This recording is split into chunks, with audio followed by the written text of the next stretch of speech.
Other injuries were probably, but not conclusively post-mortem, so not gored. She has lots of piercings that look like they were caused by deer antlers. They didn't say the deer was responsible for putting them there. She was mounted on them.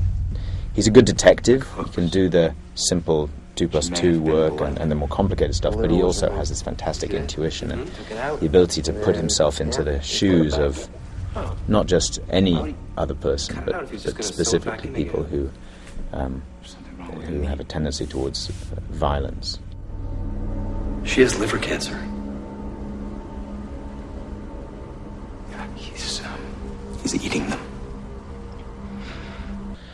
And the show, I think, starts to explore in his head why his fear about, why he finds it so easy to imagine being those people.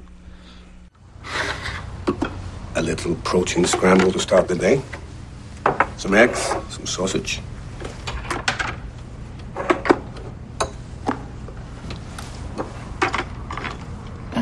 It's delicious thing. Obviously, the audience knows who Hannibal is and what he does, and that we don't.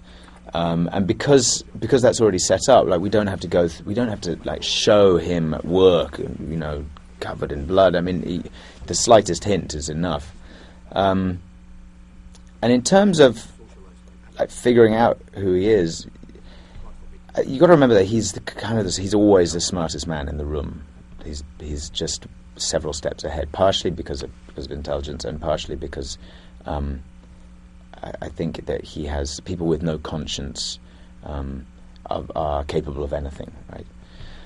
So I'm hedging around the subject because I don't want to give it away, but the drive of this season, I think, is him reaching deeper and deeper into my mind and seeing how much he can not change me, but push me in one direction, and the question of whether I can resist that. It's will the good part of Will Graham spring back into shape, or will it just give way permanently? Please, don't psychoanalyze me.